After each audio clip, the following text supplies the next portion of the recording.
नमस्कार साथियों, आज सभी का हमारे आज की इस राजस्थानी इतिहास की क्लास में सभी का स्वागत है।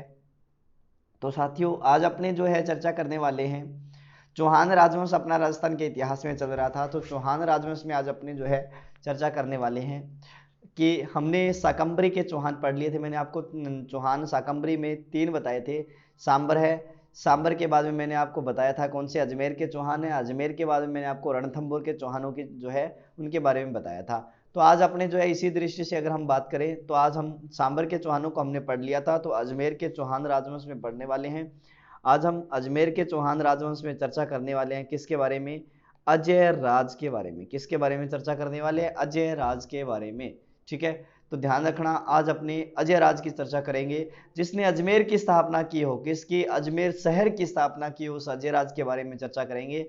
सबसे पहली बात आप इसके अंदर ध्यान रखना है, चहमान साम्राज्य का गोपीनाथ शर्मा ने क्या कहा इसके शासनकाल को? चहमान साम्राज्य का निर्माण काल कहा है। इसके शासनकाल को चहमान साम्राज्य का निर्माण काल कहा है, और निर्माण काल कहने वाले कौन है? तो डॉक्टर गोपीनाथ शर्मा है। डॉक्टर गोपीनाथ शर्मा के अनुसार अजय राज का शासनकाल चहमान साम्राज्य का क्या है? निर्माण काल है। किसके अनुसार? डॉक्टर गोपीनाथ शर्मा के अनुसार। और अजय राज जो है, अजय राज को ध्यान रखना, अजय राज ने जैसे मान लो कि अजमेर को अपनी राजधानी बना लिया था, अर्थात ये सांबर को छोड़ गए थे और अजमेर में ये प्रवेश कर गए थे। इन्होंने वहीं पर ही जो है जैसे मान लो कि एक गढ़ बनवाया है अजमेर के अंदर ही, अजमेर जैसे है, अजमेर में इन्होंने एक प्रसिद्ध जो है गढ़ का निर्माण करवाया जिसका नाम क्या है? अजयमेरु गढ़। कौन सा गढ़ है? अजयमेरु गढ़। और किस पहाड़ी पर है? तो ध्यान रखना, गढ़ बना हुआ है कौन सी पहाड़ी पर? बिठली की पहाड़ी पर। बिठली की पहाड़ी पर गढ़ बने होने के कारण इसे क्या नाम दिया गया है? गढ़ बिठली का नाम भी दिया गया है। गढ़ बिठली के नाम से भी आप इसे जान सकते हैं, गढ़ बिठली। इसे ही जो है ताराबाई के नाम पर, किस नाम, क्या नाम पड़ गया इसका? तारागढ़ दुर्ग के नाम से भी इसे ही जाना जाता है। कौन से, किस नाम से? तारागढ़ दुर्ग के नाम से भी जाना जाता है। तो 1113 ईस्वी के आसपास जैसे अगर हम बात करें तो अजय राज लगभग 1113 ईस्वी से लेकर 1133 तक रहा है। वैसे इनमें जो है इतिहासकारों के मध्य कालक्रम को लेकर इनमें भी विवाद ही है। ठीक है, लास्ट के अंदर शासकों कालक्रम से ढंग से मिल गए हैं, प्रारंभ में एक दो शासकों को लेकर जो है विवाद ही है यहाँ पर भी। तो मैंने आपको बताया कि अजयमेरु अजयमेरु दुर्ग, ठीक है, या अजयमेरु दुर्ग, गढ़ बिठली, बिठली की पहाड़ी पर एक दुर्ग का निर्माण गढ़ बिठली के नाम से जाना जाता है। इसे ही ये जो है तारागढ़ के नाम से संबोधित करते हैं। जो दोस्तों देखना है, अपने को ध्यान रखना है, मैं आपको एक पिक्चर के माध्यम से दिखाता हूँ। तो दोस्तों आपको जो है आपके मोबाइल स्क्रीन पर जो है एक दुर्ग दिखाई दे रहा है, ये दुर्ग है। उस दुर्ग का नाम क्या है? अजमेर दुर्ग या अजय मेरु दुर्ग के नाम से इसे जाना जाता है। कौन सा दुर्ग है? अजय मेरु दुर्ग है। और इसी अजय मेरु दुर्ग की इसने पेट्टे के अंदर या इस साइड में बात करें तो ध्यान रखना, सन 1113 ईस्वी के अंदर ही इसने जो है एक शहर बसाया था जिसका नाम क्या था? अजमेर शहर बसाया था। ठीक है, ये दुर्ग का निर्माण है। और एक चीज मैं यहाँ पर मेन फैक्ट आपको बता देता हूँ कि अगर सीधा पूछ ले कि निम्न में से दुर्ग का निर्माण किसने करवाया, निम्न में से दुर्ग का निर्माण, तो आपके ऑप्शन दे दे। जैसे मान लो आपके पहला ऑप्शन उन्होंने दे दिया, पहला जो है अजय राज, दूसरा ऑप्शन अर्णोराज, तीसरा ऑप्शन अजय पाल, चौथा ऑप्शन विग्रहराज। तो ध्यान रखना, ऐसी स्थिति के अंदर आपको जो है आंसर क्या करके आना है? अजयपाल करके आना है, क्योंकि 7वीं शताब्दी के आसपास इस अजयपाल नाम के व्यक्ति ने इस दुर्ग की पहले से नींव रख दी थी। लेकिन अजमेर या अजयमेर जो है शहर है, अजमेरू जो शहर है वो किसने बसाया था? वो ध्यान रखना 1113 ईस्वी के अंदर किसने बसाया था? अजय राज ने बसाया है, ध्यान रखना। ठीक है ना, अजय राज ने बसाया। अगर दोनों में कोई एक ऑप्शन मिल रहा है तो आपका आंसर वहीं से सही हो जाएगा, लेकिन अगर इन दोनों में से आपको ऑप्शन नहीं मिल रहे हैं तो आपका आंसर आपको करना पड़ेगा, ऑप्शन चूज करने पड़ेंगे, क्योंकि ये ऐसे प्रश्न जो है आपके RSMSS भी द्वारा पूछे जाते हैं। तो ध्यान रखना इस बात का भी, आपको किस तरह से क्या करना है। ठीक है दोस्तों, अब मैं आपको बता देता हूं कि ये जो दुर्ग है, दुर्ग जो है, ये दुर्ग वेरी इंपॉर्टेंट दुर्ग है, ध्यान रखना। ये जो दुर्ग है, इस दुर्ग के अंदर जो है, एक तो मैं आपको बता देता हूं, यहाँ पर एक घोड़े की मजार बनी हुई है। क्या बनी हुई है? घोड़े की मजार बनी हुई है। ठीक है, घोड़े की मजार, मजार मतलब जानते हो आप? मजार का मतलब क्या होता है? एक तरह से कह सकते हो कि वो इस तरह से समाधि स्थल सा बना देते हैं ना, कब्र। ठीक है, वो अश्व की कब्र जो है वो इसी दुर्ग के अंदर बनी हुई है। इसी दुर्ग में मीरान शाह की दरगाह बनी हुई है। ठीक है, इसी दुर्ग में रानी उमादे की छतरी है। ठीक है, इसी में ही नानी का झालरा है। नानी का झालरा नहीं बोलते इसको, नाना जी का झालरा बोलते हैं, नाना जी का झालरा। इसी दुर्ग में ये चीज़ें जो है इसी दुर्ग में बनी हुई है। तो ध्यान रखना, इस दुर्ग के बारे में मैंने आपको कुछ फैक्ट बताई है। अब इसके अलावा अजमेर या इस दुर्ग को अन्य किस नाम से जाना जाता है उसके बारे में चर्चा करेंगे। तो दोस्तों, अपने अजमेर या इस दुर्ग को अन्य किस नाम से जाना जाता है, इस बात का आपको ध्यान रखना है। तो अजमेर या इस दुर्ग को एक तो ध्यान रखना, इसे अरावली का अरमान कहा जाता है। अरावली का अरमान कहा जाता है। ठीक है, अरावली का अरमान कहा जाता है इसे। अरावली का अरमान कहा जाता है इसे। अंडों की टोकरी कहा जाता है। अंडों की टोकरी कहा जाता है। अरावली का अरमान, अंडों की टोकरी। ठीक है, इसे विशप हैबर ने राजस्थान का जिब्राल्टर कहा है। विशप हैबर ने राजस्थान का जिब्राल्टर। ध्यान रखना, यूरोप और जो है अफ्रीका महाद्वीप जो है इनके बीच के अंदर जिब्राल्टर जल संधि है। जिस तरह से वह उन दोनों को जोड़ने का काम करती है या दोनों को अलग करने का काम करती है, उसी तरह से अपने राजस्थान के अंदर जो ये है अजमेर जो है वो एक तरह से दोनों को जोड़ने या अलग करने का, राजस्थान को दो भागों में अलग करने का या फिर दोनों भागों को जोड़ने का काम करता है। ये ध्यान रखना, विशप हैबर ने कहा था इसे।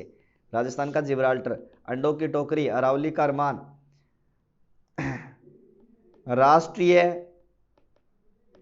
राजमार्गों का दूसरा चौराहा कहा जाता है। राष्ट्रीय राजमार्गों का दूसरा चौराहा कहा जाता है।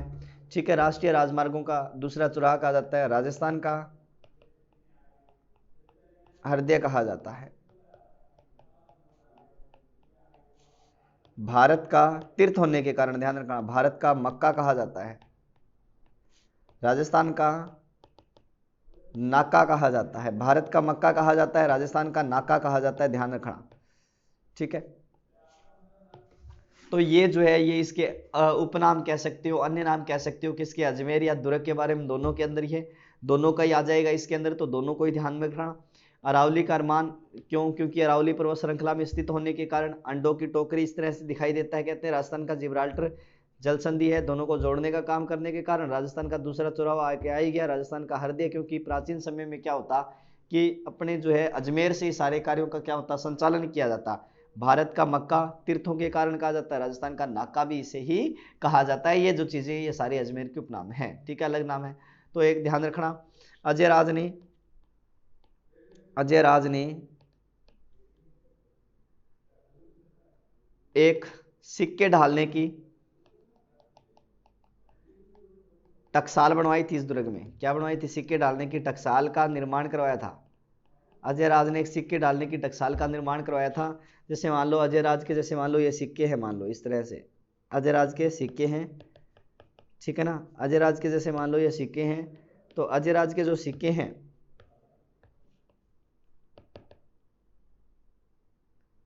जो अजय राज के जो सिक्के मिले हैं, इन अजय राज के सिक्कों पर शब्द अंकित किया गया है, जिसमें आप बता सकते हैं हम अजय राज के जो सिक्के मिले उनमें क्या शब्द अंकित किया गया। तो ध्यान रखना, अजय राज के सिक्कों पर अजय प्रिय द्रुमस के नाम से जो है शब्द अंकित किया गया है। या फिर कह सकते हो ये जो चांदी के सिक्के हैं ये श्री अजय देव के नाम से भी हैं। किस नाम से भी हैं, जैसे मान लो ये सिक्का है, ठीक है, इस पर क्या लिखा गया है, या तो मिलेगा आपको अजय प्रिय द्रुमस, ठीक है, अजय प्रिय दुर्मस, या फिर इसने जो चांदी के श्री अजय देव के नाम से है, अजय देव के नाम से जो है इसने किसके सिक्के चलाए थे, इसने चांदी के सिक्के चलाए थे। ठीक है दोस्तों, ध्यान रखना इस बात का कि इसने अजय प्रिय दुर्मस या श्री अजय देव के नाम से किस प्रकार के सिक्कों का प्रचलन किया है, तो चांदी के सिक्कों का प्रचलन किया है। किसने किया है, श्री अजय देव ने या अजय प्रिय दुर्मस ने। इसने अपनी पत्नी के नाम से भी सिक्के चलाए थे, अर्थात सिक्कों पर अपनी पत्नी का नाम सुलेखा या सोमलेखा नाम अंकित करवाया था। अर्थात एक तरह से राजा रानी प्रकार के सिक्के चलाने वाला राजस्थान में कौन है? चौहानों में पहला राजा जो है उसका नाम क्या आता है? अजय राज आता है, ठीक है ना। अर्थात सुलेखा या सोमलेखा का नाम भी इसी के सिक्कों पर मिलता है। इसने चांदी के जो सिक्के चलाए हैं अजय प्रिय दुर्मस या श्री अजय देव के नाम से, वो भी हो जाएंगे। और इसकी पत्नी सुलेखा या सोमलेखा का नाम भी इसी के सिक्कों पर हमें क्या है कि मिलता है, ध्यान रखना, इसके सिक्कों पर हमें मिलता है, ठीक है। ये इसके सोमलेखा या सुलेखा इसकी पत्नी का नाम है जो इसके सिक्कों पर मिलता है, ठीक है। और अजय राज के समय दिगंबर प्लस श्वेतांबर, इन दिगंबरों प्लस श्वेतांबरों के बीच, ये ना बौद्ध धर्म में दिगंबर और श्वेतांबर दो भागों में, सॉरी जैन धर्म के अंदर श्वेतांबरों के बीच शास्त्रार्थ की अध्यक्षता किसने की थी? शास्त्रार्थ की अध्यक्षता अजय राज ने की थी। किसने की थी? अजय राज ने की थी। ध्यान रखना, दोनों के बीच में शास्त्रार्थ की अध्यक्षता जो है वो किसने की है? अजय राज ने की है। अजय राज के बारे में अगर हम और चर्चा करें थोड़ा सा तो ध्यान रखना 1133 तक शासन रहा इसका, लेकिन 1130 ईस्वी के अंदर यह पुष्कराध्याय चला गया था। पुष्कराध्याय चला गया था अपने पुत्र को सौंपकर। जब ये 1133 में मृत्यु हुई है तो इसका पुत्र 1100 अन्नाजी या अर्णोराज 1133 के अंदर यहाँ का क्या बनता है? शासक बनता है, ठीक है। तो अब अपने अर्णोराज के बारे में चर्चा करेंगे। अपने हेडिंग डाल देते हैं अन्नाजी, अन्नाजी या फिर क्या अर्णोराज, ठीक है। कालक्रम अगर बात करें 1133 से लेकर 1153 भी आ सकता है और 55 भी आ सकता है, यहां पर भी विवाद ही है कालक्रम को लेकर, ठीक है। सबसे पहले ध्यान रखना इसने एक बात तो वही है, परम भट्टारक महाराजा धीराज,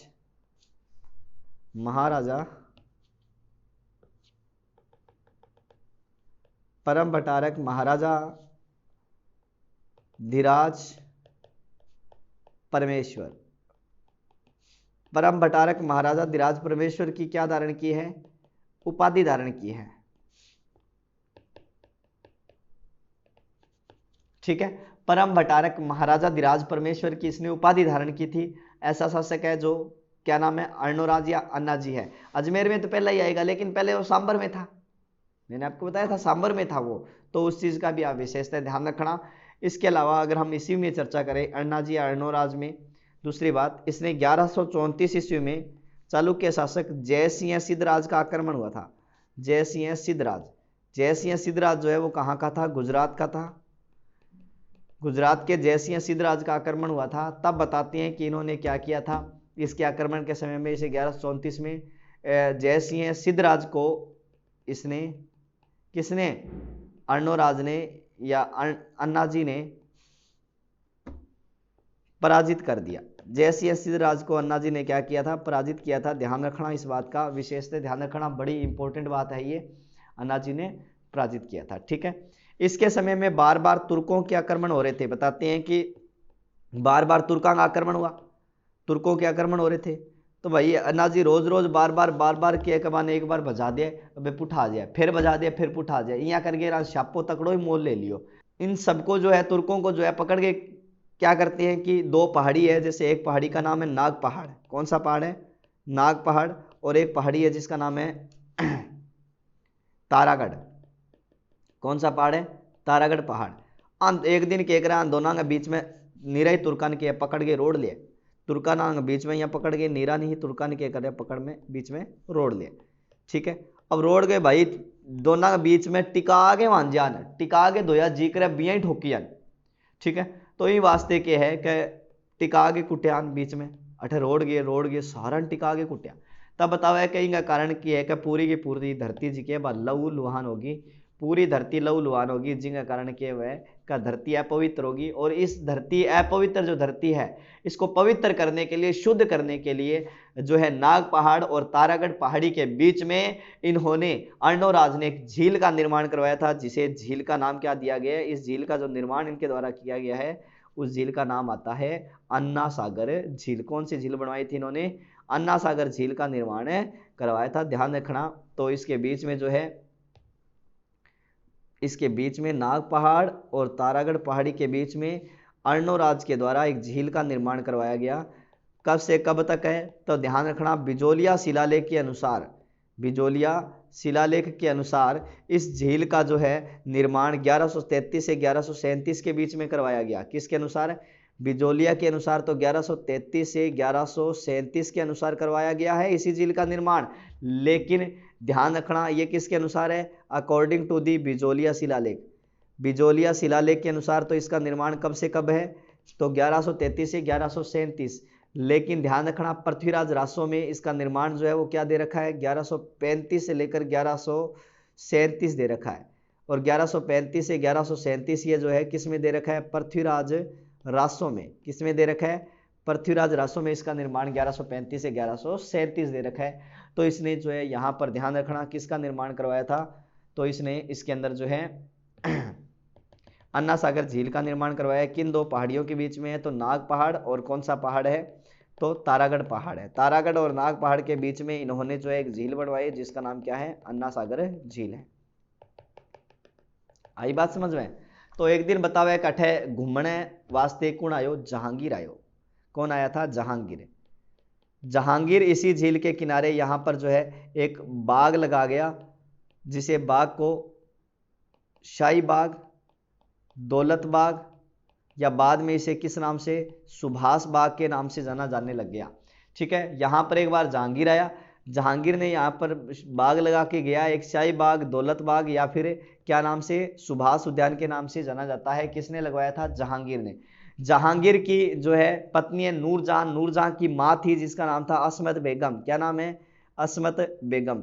एक बार असमत बेगम आ गई, असमत बेगम के करो अठे आगे की आविष्कार करो, इंग आया बतावे कि बाग बगीचा में 4-5 एक फूल तोड़े यहाँ करके मसड़िया और इत्र को आविष्कार कर दियो।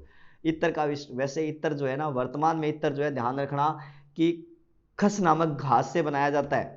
जो आपके जो है धौलपुर का इलाका है ना, धौलपुर भरतपुर है, जो करौली का जो क्षेत्र है, वहां पर जो है खस नामक घास से जो है इत्र बनाया जाता है। लेकिन यहाँ असमत बेगम ने जो है यहाँ आगे यहाँ फूल सा मसड़िया तैयार कर दियो इत्र। ठीक है ना, तो यहीं पर ही जो है, यहीं पर ही किसके द्वारा, तो यहीं पर ही ध्यान रखना जहांगीर के द्वारा नूरजहां के महलों का निर्माण भी करवाया था। और यहीं पर ही जो है एक झरना भी बनवाया है जिसे नाम दिया गया है, क्या नाम दिया गया, चश्मा ए नूर। चश्मा ए नूर, चश्मा ए नूर नामक जो है झरना भी, वो भी किसने बनवाया था, तो झरना भी बनवाया गया किसके द्वारा, तो ध्यान रखना इस झरने का निर्माण भी किसने करवाया था, जहांगीर ने करवाया था। जहांगीर ने यहाँ पर एक क्या बनवाया है, झरना बनवाया। इस बात का भी विशेषता ध्यान रखना। एक दिन यहाँ पर कौन आ गया, शाहजहां आ गया। भाई बाप बेटो बाप गेड़ो है तो कोई ना कोई कांड तो कर गया है उसी वास्ते शाहजहां ने भी चलो पतो, शाहजहां के करियो अठे 5-12 दरियों का निर्माण करवाया। कितनी, 5-12 दरियों का निर्माण। ये कुछ बैठने के स्थान होते हैं तो ये ध्यान रखना। 5-12 दरियों का निर्माण जो है वो कौन करवा के गया है, तो 5-12 दरियों का निर्माण कौन करवा के गया है यहाँ पर, तो 5-12 दरियों का निर्माण शाहजहां ने करवाया था। 5-12 दरिया हैं, 5-12 दरिया जिनका निर्माण शाहजहां ने करवाया, शाहजहां द्वारा निर्मित है, जिसमें एक में 3 ही दरिया हैं। भी एक में 3 ही है, बाकी हम जो है सॉरी एक में 3 है, बाकी हम कितनी है, 12-12 है। 5-12 दरियों का निर्माण इसने करवाया था, ध्यान रखना। और ये कुछ बैठने वगैरह के स्थान ही होते हैं। ये जो है ये निर्माण किसने करवाया था, तो यहाँ पर किसने करवाया, शाहजहां ने करवाया। झील कौन सी है, ये झील मैंने आपको बता दी है, झील का नाम है अन्ना सागर झील। झील का क्या नाम है, अन्ना सागर झील। तो अन्ना सागर झील का ध्यान रखना, कौन सी झील है ये, अन्ना सागर झील है। कौन सी झील है, अन्ना सागर झील है। ठीक है, ठीक है दोस्तों, अन्ना सागर झील किन दो पहाड़ियों के बीच में, नागपाड़ और तारागढ़ पहाड़ी के बीच में है। ठीक है, और चीज ध्यान रखना यहां पर अर्णोराज के दरबार में देवबोध प्लस धर्मबोध नामक 2 विद्वान थे। देवबोध और धर्मबोध नामक 2 विद्वान थे। अर्णोराज ने पुष्कर में वराह मंदिर का निर्माण करवाया था।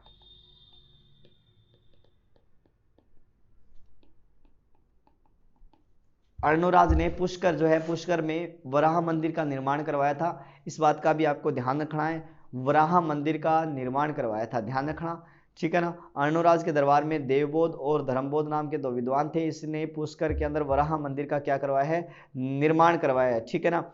और इसी अर्णोराज के पुत्र जगदेव ने अर्णोराज की हत्या कर दी। तो जो अर्णोराज की जो हत्या करने वाला है जगदेव, आगे राजा जो बढ़ेगा उसका नाम क्या है, जगदेव नाम है। और ये जगदेव जो है चौहानों का क्या कहलाता है, पितृहंता राजा कहलाता है। चौहानों का इसका कालक्रम कोई 55 भी मानता है, 55 तक भी मानता है, कोई बात नहीं, जैसे भी अपने चलने दो, ठीक है। जगदेव जो है वो क्या करता है, अपने पिता की हत्या कर देता है। और चौहानों का प्रथम पितृहंता राजा जो है वो कौन है, जगदेव है। चौहानों का प्रथम पितृहंता शासक, चौहानों का प्रथम पितृहंता राजा जो है उसका नाम क्या है, जगदेव है। 1155 से लेकर 1158 तक जिसका शासन रहा है उसका नाम क्या है, जगदेव है। 1155 से 1158 चौहानों का क्या कहलाता है, ये प्रथम पितृहंता राजा कहलाता है। पहला पितृहंता राजा चौहानों का, जिसका नाम क्या है, जगदेव है, ठीक है दोस्तों। तो इस बात का भी आप विशेषता ध्यान रखना। अब इसके बाद में जो राजा बनता है उसमें नाम आता है आपका विग्रहराज चतुर्थ का। कौन राजा बनता है, विग्रहराज चतुर्थ। तो अगला राजा विग्रहराज चतुर्थ, ठीक है, 1158 से 1163, ठीक है। इसके पिता का नाम अर्णोराज था। पिता का नाम क्या है, अर्णोराज है। चौहानों का महानतम शासक कहा जाता है इसे, चौहानों का महान शासक। साहित्य की दृष्टि से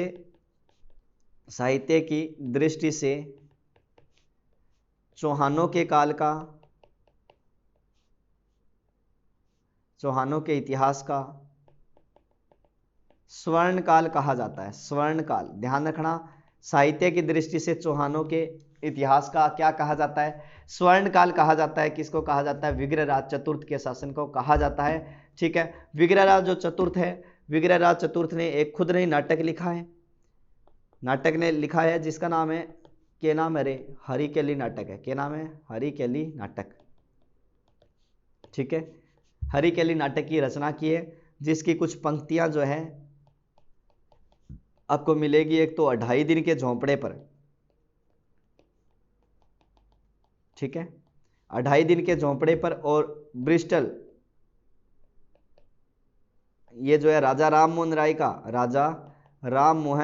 राय का जो है स्मारक है ना, इंग्लैंड के अंदर, वहां पर जो है राजा राम मोहन राय का स्मारक है इंग्लैंड में, ठीक है। वहां पर इस हरिकेली नाटक की कुछ जो है आपको पंक्तियां मिलती है। इसके अंदर बताते हैं कि भगवान शिव प्लस अर्जुन के मध्य जो छोटा मोटा जो संघर्ष हुआ था, मतलब उनके बीच में जो संवाद हुआ है, जो वार्तालाप हुआ है, उसका वर्णन किया गया है किसमें, हरिकेली नाटक के अंदर। बताते हैं कि इसके अंदर जो है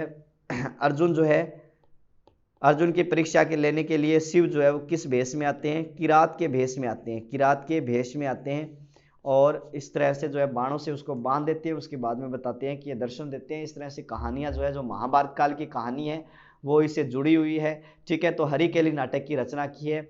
और इसकी जो उपाधि है, ठीक है, विग्रहराज चतुर्थ को किस नाम से, एक तो बिसलदेव के नाम से जाना जाता है, ध्यान रखना, बिसलदेव के नाम से जाना जाता है किसको, विग्रहराज चतुर्थ को। और विग्रहराज चतुर्थ को जयानक ने कवि बांधव कहा है। जयानक ने क्या कहा है, कवि बांधव, या फिर कवि बांधव की जगह आपको शब्द मिल जाएगा कटी बांधव। कवि बांधव कह सकते हो आप, कटी बांधव कह सकते हो, मतलब कवियों को आश्रय देने के कारण इसे कवि बांधव या कटी बांधव की उपाधि दी गई है। तो इसके दरबार में कौन थे, तो मैं आपको बता दूं, अगर दरबार की बात करें तो इसके दरबार में एक तो थे ललित विग्रहराज के रचयिता सोमदेव। एक तो ललित विग्रहराज के रचयिता जी सोमदेव है, जिसके अंदर जो है ललित विग्रहराज, ठीक है। और दूसरा जो है नरपति नाल है, बिसलदेव रासो के रचयिता नरपति नाल है, कौन है? नरपति नालय। बिसलदेव रासो के रचयिता नरपति नालय जो है वो भी इसके दरबार में थे। पहला दरबारी कौन हो गया? सोमदेव हो गया, दूसरा नरपति नालय। बिसलदेव रासो के अंदर, इसके अंदर जो है वो आपके राजा भोज की पुत्री राजमती और प्लस बिसलदेव। बिसलदेव कौन है? बिसलदेव स्वयं क्या है कि स्वयं विग्रहराज है। इनके बीच में प्रेम का वर्णन है। विग्रहराज के बीच में, इनके बीच में क्या है? प्रेम प्रसंग का वर्णन किया गया है। और ये जो है ये इंद्रपुरी की राजकुमारी जिसका नाम था देसल देवी प्लस विग्रहराज के बीच, विग्रहराज चतुर्थ है ना, ये विग्रहराज चतुर्थ के बीच में जो है प्रेम का वर्णन जो है वो किसमें किया गया है? ललित विग्रहराज में किया गया है, जिसके रचयिता कौन थे? सोमदेव थे। बिसलदेव रासो के रचयिता कौन है? नरपति नाल है। ललित विग्रहराज के रचयिता कौन है? सोमदेव है। तो इस बातों का आपको विशेषता ध्यान रखना। इसके दरबार में ये दरबारी थे, ठीक है। इसके बाद की अगर मैं बात करूं तो इसके बाद में भी आपको कुछ बातें ध्यान रखनी है, वेरी इंपॉर्टेंट आपके लिए बन जाती है। जो इंपॉर्टेंट बात है वो क्या बनती है? 1157-58 में, कब की बात है? तो 1157-58 में, 1157-58 में इसने दिल्ली का, जिसको बोलते थे, दिल्ली पर आक्रमण कर, दिल्ली पर क्या किया? आक्रमण किया और दिल्ली पर क्या कर लिया? अधिकार कर लिया। दिल्ली के जो तोमर शासक थे उन तोमरों को इसने क्या कर दिया? पराजित कर दिया, अधिकार कर दिया। और दिल्ली पर अधिकार करने वाला पहला अजमेर का राजा है, जिसका नाम क्या है? विग्रहराज चतुर्थ है, ठीक है। इसके आक्रमण की जो जानकारी है, अगर जानकारी की बात करें तो शिवालिक स्तंभ लेख मिला है 1163 ईस्वी का। दिल्ली से शिवालिक स्तंभ लेख, दिल्ली से शिवालिक स्तंभ लेख मिला है 1163 ईस्वी का। और ये शिवालिक जो स्तंभ लेख मिला है, ठीक है। वैसे बात करें 9 अप्रैल 1163 ईस्वी इस समय उत्कीर्ण करवाया गया था। शिवालिक स्तंभ लेख मिला है जिसमें इसके बारे में हमें क्या मिलती है? जानकारी मिलती है। और इसी के अंदर ही, इसी शिलालेख में इसे जो है क्या बताया गया? विष्णु का अवतार बताया गया है, ठीक है। इसे विष्णु का अवतार बताया गया। इसमें बताया गया है कि विग्रहराज ने देश के मुसलमानों का सफाया कर दिया था, ठीक है ना। देश के मुसलमानों का सफाया कर दिया। इसने बताते हैं जालौर के कुंतपाल को भी पराजित किया था। जालौर वगैरह नाडोल क्षेत्र भी इसने अपने अधिकार में किया थे। लेकिन ये शिवालिक स्तंभ लेख है, ये वेरी इंपॉर्टेंट है, ये ध्यान रखना। और ये इतना शक्तिशाली हो गया था कि इसके समय पूरे भारत की राजधानी अजमेर थी, ठीक है। ये इतना शक्तिशाली हो गया था कि पूरे भारत की जो है राजधानी अजमेर थी। इसी का शासनकाल जो है वो एक तरह से स्थापत्य का स्वर्णकाल भी कहलाता है। इसका शासनकाल स्थापत्य का स्वर्णकाल भी कहलाता है, क्योंकि इसने जो निर्माण कार्य करवाए थे तो उसके बारे में अपने चर्चा करेंगे भी, इसने क्या क्या निर्माण कार्य करवाए हैं। तो अगर हम यहां पर बात करें तो विग्रहराज के निर्माण कार्य, ठीक है, विग्रहराज के निर्माण कार्य। तो ध्यान रखना, इसने एक संस्कृत पाठशाला बनवाई थी, संस्कृत पाठशाला का निर्माण करवाया था, जो कि सरस्वती कंठाभरण के नाम से जानी जाती है। ध्यान रखना, सरस्वती कंठाभरण। वाणी विलास जो है वो तानसेन की उपाधि है। किसने दी थी? तो अकबर ने दी। सरस्वती कंठाभरण अर्थात माता सरस्वती का मंदिर था, ये जो है इसका निर्माण करवाया गया है। और इसे जो है सरस्वती संस्कृत पाठशाला को कुतुबुद्दीन ऐबक, इस कुतुबुद्दीन ऐबक ने इसे क्या कर दिया? तुड़वा दिया, ठीक है। और यहाँ पर जो है एक मस्जिद बनवा दी और इसका नाम है 2.5 दिन का झोंपड़ा। मस्जिद क्या थी? 2.5 दिन का झोंपड़ा, ठीक है। यह मस्जिद बनवाई है जो कि राजस्थान में बनने वाली प्रथम मस्जिद है। राजस्थान में बनने वाली प्रथम मस्जिद है। 2.5 दिन का झोंपड़ा कुतुबुद्दीन ऐबक ने बनवाई थी। किसने? कुतुबुद्दीन ऐबक ने इसे तुड़वाकर राजस्थान में बनने वाली पहली मस्जिद 2.5 दिन का झोंपड़ा, जिसका जो डिजाइन है, डिजाइन बताते हैं कि अबू बकर ने तैयार किया था। अबू बकर ने तैयार किया था इसका डिजाइन, ठीक है। अबू बकर ने तैयार किया था। जॉन मार्शल क्या लिखते हैं? जॉन मार्शल लिखते हैं कि इस मस्जिद का निर्माण कितने दिन में? 2.5 दिन में किया गया। इसीलिए इसे जो है क्या कहा जाता है? 2.5 दिन का झोंपड़ा कहा जाता है। 2.5 दिन में किया गया, इसीलिए 2.5 दिन का झोंपड़ा कहा जाता है। कहाँ वैसे? अजमेर में है। लेकिन पर्सी ब्राउन क्या लिखता है? पर्सी ब्राउन लिखता है कि यहां पर पंजाब सा पीर का 2.5 दिन का, पंजाब सा पीर का 2.5 दिन का उर्स लगता है, उर्स या मेला लगता है, इसीलिए इसे 2.5 दिन का क्या कहा जाता है? झोंपड़ा कहा जाता है। 1194 ईस्वी में इसकी क्या रखी थी? नींव रखी थी 2.5 दिन के झोंपड़े की, और 1197 ईस्वी में निर्माण इसका क्या हो गया था? निर्माण पूर्ण हो गया था। ठीक है। 2.5 दिन के झोंपड़े को 16 खंभों का महल भी कहा जाता है, महल भी कहा जाता है कि, और कर्नल टोड ने इसके बारे में क्या कहा था? 16 खंभों का महल भी कहा जाता है। 1194 में नींव है, 97 में पूरी। कर्नल टोड ने कहा था कि मैंने राजस्थान में इतनी प्राचीन व सुरक्षित इमारत नहीं देखी। ठीक है। अर्थात ये भारतीय इतिहास का बात करें तो भारतीय इतिहास का प्राचीनतम व पूर्ण परिष्कृत नमूना है। प्राचीन भारत का जो है भारत का प्राचीनतम और पूर्ण परिष्कृत नमूना है। मैंने इतनी प्राचीन व सुरक्षित इमारत नहीं देखी। ये किसने कहा था? कर्नल जेम्स टोड ने कहा था। किसके बारे में? 2.5 दिन के झोंपड़े के बारे में। इसके अलावा इसने जो दूसरा निर्माण कार्य करवाया है, दूसरा निर्माण कार्य मैं आपको बता देता हूं। इसने टोडा रायसिंह नामक स्थान, और टोडा रायसिंह नामक स्थान कहाँ है? टोंक में। टोंक में टोडा रायसिंह नामक स्थान पर इसने जो है यहां पर बिसलपुर बांध का निर्माण करवाया था। बिसलपुर बांध का निर्माण करवाया था, जो कि राजस्थान की सबसे बड़ी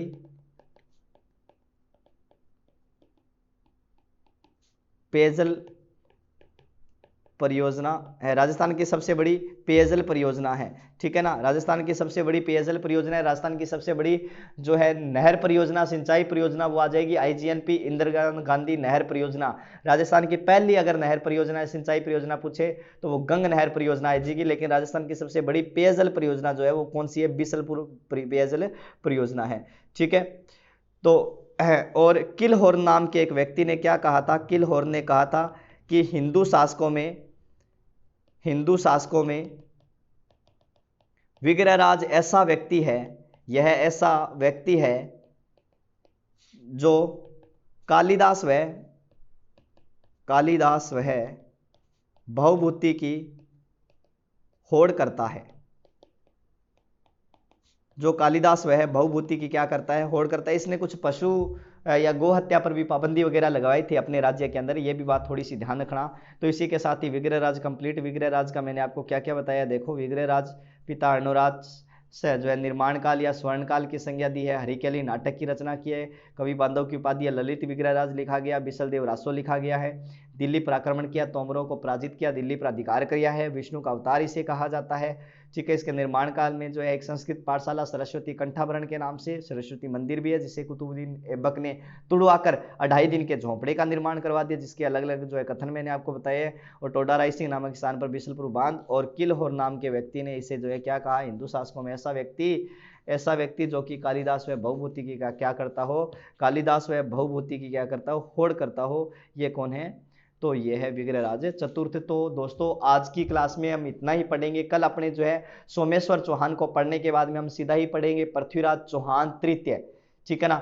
महान शासक जिसने त्राइन का युद्ध लड़ा था, और उस पृथ्वीराज चौहान की हम चर्चा करने वाले हैं कल। तो तब तक के लिए धन्यवाद दोस्तों। आप इतना पढ़ना, अच्छी तरह से पढ़ना। ठीक है। तो तब तक के लिए धन्यवाद। आज के लिए इतना ही।